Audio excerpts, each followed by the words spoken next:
Hello. I'm carrying on talking about Kidson. I think it reached half an hour or something, so it cut out. So I was saying he wasn't one for smothering conformity, but he'd like to police conformity on other matters, such as dress. I remember my housemaster said they don't mollycoddle you at Eton, and then Kidson certainly didn't. So the current system's sort of designed to kill individuality. There's no more zaniness, not much fun or independence of mind. Have to be indoctrinated.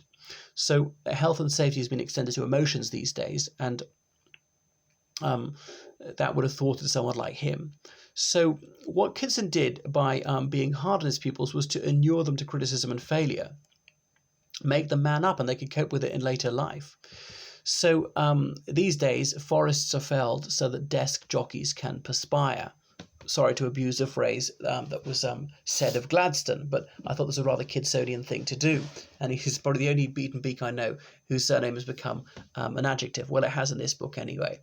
And as Blackett observes, there are only two other ordinary beaks, as in weren't housemasters, headmasters, to be the subjects of biographies. And those are A.C. Benson, as in the guy who penned the lyrics to Land of Hope and Glory, and the other one being William Johnson Corry, who's celebrated as a poet. Both 19th century beaks. Well, Benson into the early 20th century. So the bureaucratization of education, or excessive bureaucratization, is really the death knell of fabulous teachers like Kidson. The emotionalization of grades has led to this ridiculous grade inflation. So we've taught people to be snowflakes, and there's learned helplessness now. We also have a révolution en permanence about the curriculum. So sadly, someone like Kidson wouldn't go into teaching these days.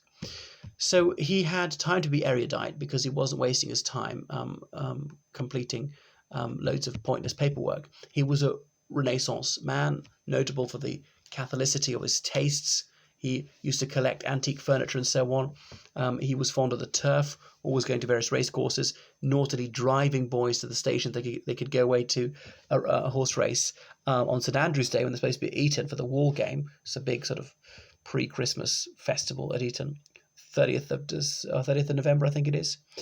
Nothing to do with the Scottish patron saint, the way we celebrate St Andrew's Day then. And what else? Well, rackets, theatre, I think opera, things like that.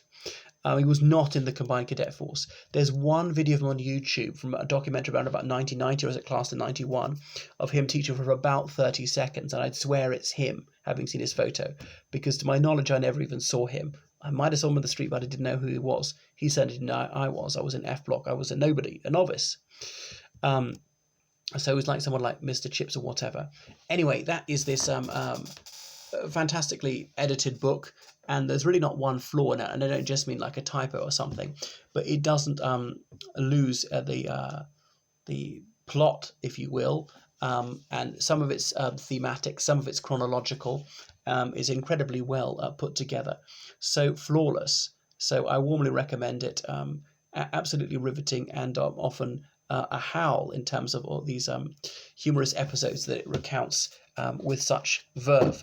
That's enough from me. If you like what you see, well, please donate to me on PayPal, georgecallahan79@gmail.com. Book online lessons with me, tutorials, and choose me as your tour guide in Londinium if you're around. Okay, toodaloo.